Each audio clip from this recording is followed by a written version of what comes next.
अस्सलाम वालेकुम।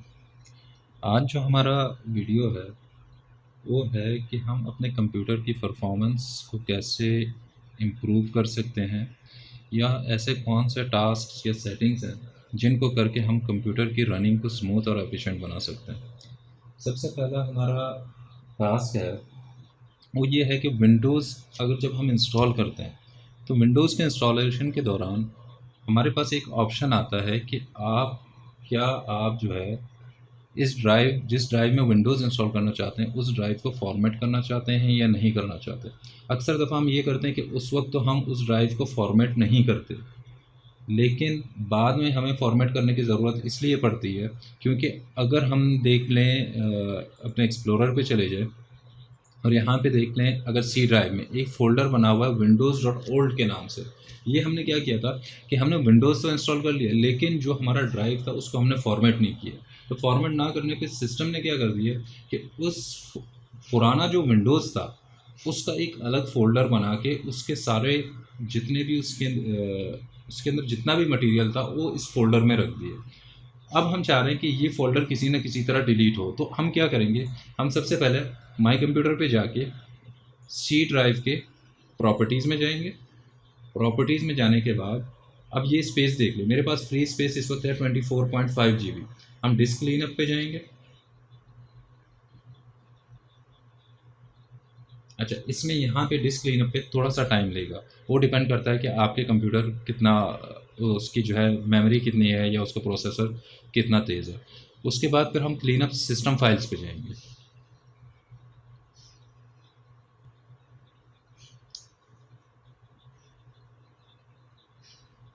ये ड्राइव को स्कैन कर रहा है डिस्क क्लीनअप। ड्राइव को स्कैन करके जो भी फाइल्स हैं उन सबको हमारे सामने रख देगा, जो सिस्टम समझता है कि इनको डिलीट किया जा सकता है। अब यहाँ पे देखें, ये हमारे पास है। अब previous Windows installation almost 2.83 GB space गिर चुका है, उसमें काफ़ी चीज़ें जो है मैं पहले से डिलीट कर चुका हूँ। ये तो सिर्फ एक डेमो देने के लिए मैंने रखे हैं। तो यहाँ पर अगर हम उसमें डिलीट ना करते तो तकरीबन 16 to 18 GB वो स्पेस गिर लेता। तो हम इसको क्या करेंगे, यहाँ से हम सारे फाइल्स डिलीट कर देंगे। तो उसकी डिलीट करने से ये होगा कि हमारे पास कुछ स्पेस बढ़ जाएगा। अब जैसे कि हम स्पेस को क्यों बढ़ाते हैं, देखें, ये ड्राइव ऐसा है जिसके अंदर हमारा ऑपरेटिंग सिस्टम होता है। अगर इसमें स्पेस जितना कम होता जाएगा आपके कंप्यूटर का स्पीड ऑटोमेटिकली कम होता जाएगा। तो इसमें इतना स्पेस होना चाहिए, ठीक है, इतना स्पेस होना चाहिए कि कंप्यूटर आपका सही काम कर सके, अपने फाइल्स को सही जगह पे रख सके।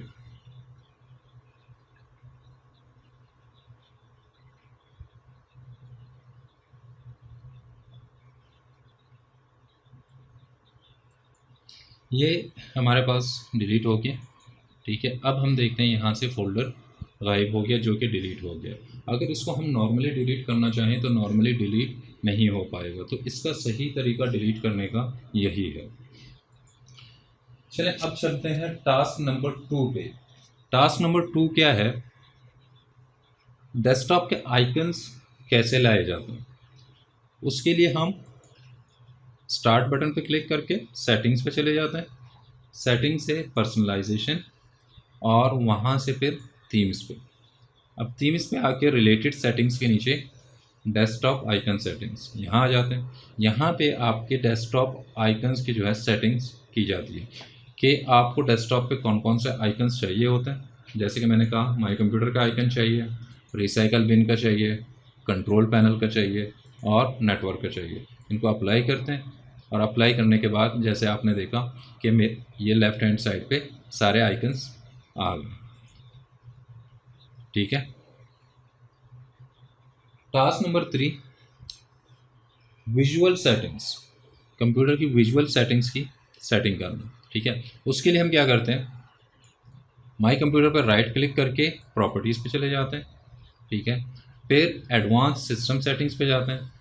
फिर यहाँ पे हम एडवांस्ड पे आते हैं। एडवांस्ड पे आने के बाद सेटिंग्स पे चले जाते हैं। सेटिंग्स पे जाने के बाद अब यहाँ पे विजुअल इफेक्ट्स देख लें। विजुअल इफेक्ट्स सारे ऑन है, ठीक है, सारे एक्टिव हुए हुए हैं। अब इसमें हम क्या कर सकते हैं, इसमें अक्सर व बेशतर को हम जिनको भी चाहें बंद कर सकते हैं। अगर हम चाहें कि विंडोज़ हमारे लिए सेलेक्ट कर ले, अब जैसे ये सारे बंद हो गए, इसको हमने अप्लाई कर दिया और ओके कर दिया। उसमें क्या हो गया कि विजुअल सेटिंग सारे हमने डीएक्टिव कर दिए। डीएक्टिव करने से ये होगा कि कंप्यूटर की जो है स्पीड इंक्रीज हो जाएगा।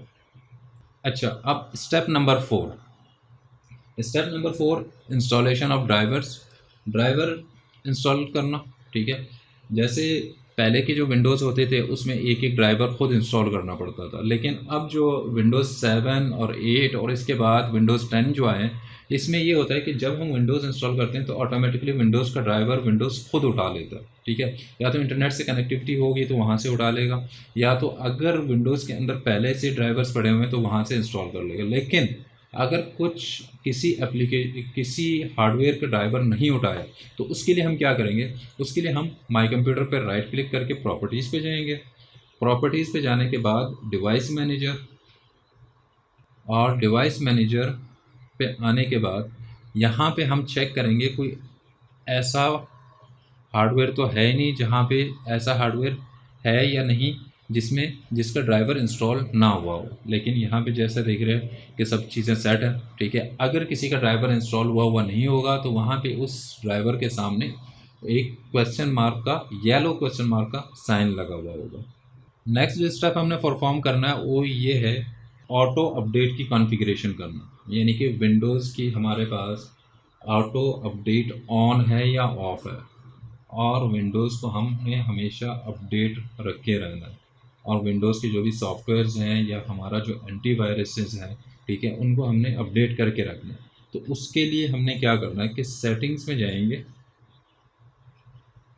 सेटिंग्स में जाने के बाद अपडेट एंड सिक्योरिटी, यहाँ पे आके हम ये चेक करेंगे कि हमारे पास कौन कौन से अपडेट्स अवेलेबल हैं। अब जैसे ये है विंडोज़ अपडेट, ये हमारे पास अपडेट्स अवेलेबल है। जैसे हम इस डाउनलोड बटन पे क्लिक करते हैं तो ये अपडेट डाउनलोड होते हैं। डाउनलोड होने के बाद फिर ऑटोमेटिकली खुद इंस्टॉल हो जाते हैं। तो यहाँ पर रेगुलर आपने चेक करना है कि अपडेट्स कौन कौन से अवेलेबल हैं और कौन कौन से मैंने इंस्टॉल करने हैं। नेक्स्ट हमारे पास है डिफ़ॉल्ट ऐप सेटिंग। अब डिफ़ॉल्ट ऐप सेटिंग क्या होता है? डिफ़ॉल्ट ऐप सेटिंग ये होता है कि कुछ फाइल एक्सटेंशंस होते हैं। फ़र्ज़ करें जैसे कि एक डॉक्यूमेंट का फ़ाइल है। अगर डॉक्यूमेंट का फ़ाइल है तो डॉक्यूमेंट का फ़ाइल किस सॉफ्टवेयर पे रन करेगा। अगर आपने विंडोज़ को ये गलत इंस्ट्रक्ट कर दिया कि ये आपने डॉक्यूमेंट का फ़ाइल एक्सेल पे रन करना है या डॉक्यूमेंट का फ़ाइल मीडिया प्लेयर पे रन करना है, तो कभी भी वो डॉक्यूमेंट का फ़ाइल नहीं खुलेगा। तो डॉक्यूमेंट का फ़ाइल हमेशा कोई वर्ड प्रोसेसिंग सॉफ्टवेयर पे ही चलेगा। ठीक है, तो उसके लिए हमें सिस्टम को भी ये बताना पड़ता है कि आप इस फाइल के लिए जो डिफ़ॉल्ट एप्लीकेशन है वो या तो माइक्रोसॉफ्ट वर्ड है या तो कोई और वर्ड प्रोसेसिंग सॉफ्टवेयर है। तो इसको हम कैसे सेट करते हैं? इसको सेट करने के लिए तरीकाकार क्या है? हम सेटिंग्स में आ गए। सेटिंग्स में आने के बाद ऐप्स पे आ गए। अब यहाँ पे ये हमारे पास मुख्तलिफ ऐप्स हैं। ठीक है, अब जैसे फ़र्ज़ करें हमने ये ऐप ले लिया, तो सॉरी, ऐप्स पे आ गए। ऐप्स पे आने के बाद डिफ़ॉल्ट ऐप्स। अब ये डिफ़ॉल्ट ऐप्स देख लें कि ईमेल के लिए मेरा कौन सा सॉफ्टवेयर सिलेक्टेड है। ठीक है, मैं इसको चेंज भी कर सकता हूँ। वेब ब्राउज़र कौन सा है, म्यूज़िक प्लेयर कौन सा है, ठीक है, ये डिफ़ॉल्ट है। मैप्स कौन सा यूज़ कर रहा हूँ, ठीक है, फ़ोटो व्यूवर मेरा बाय डिफ़ॉल्ट कौन सा है, तो ये बाय डिफ़ॉल्ट सेट हुए हैं। जैसे मैं इस टाइप के फ़ाइल को मैं डबल क्लिक करूँगा तो ऑटोमेटिकली वो इसी फाइल से या इसी प्रोग्राम से ओपन हो जाएगा। तो इसको आप खुद यहाँ सेट कर सकते हैं। जैसे मैंने वेब ब्राउज़र को क्रोम से हटा के इंटरनेट एक्सप्लोरर पे लगा दिया और इसको सेव कर दिया। नेक्स्ट हमारे पास है स्टार्टअप सेटिंग्स। स्टार्टअप आइटम्स की सेटिंग। स्टार्टअप आइटम सेटिंग्स क्या होता है कि जब हम विंडोज़ स्टार्ट करते हैं, कंप्यूटर स्टार्ट करते हैं, कंप्यूटर स्टार्ट करते वक्त आपने देखा होगा कि कंप्यूटर स्टार्ट होने के बाद कुछ टाइम लेता है लोड होने में।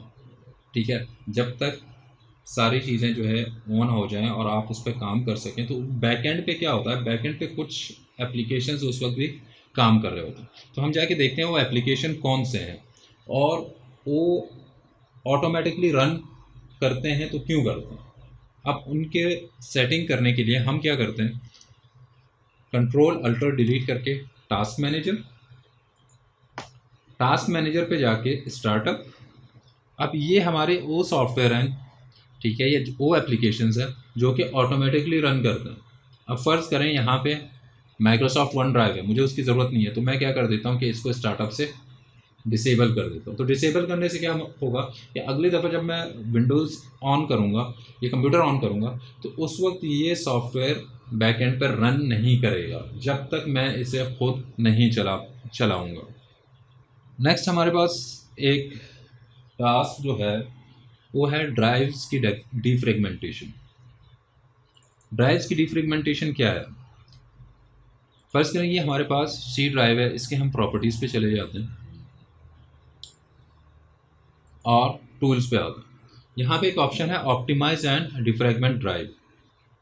हम जब भी कंप्यूटर के अंदर कोई भी फाइल स्टोर करते हैं या सेव करते हैं तो कंप्यूटर क्या कर देता है कि उस फाइल या फोल्डर को इकट्ठे एक जगह नहीं रखता, बल्कि उसके छोटे छोटे पीसेस बना के उसको हार्ड ड्राइव में जहाँ जगह, जिस पीस को जहाँ जगह मिलती है वहाँ उसको रख देते हैं।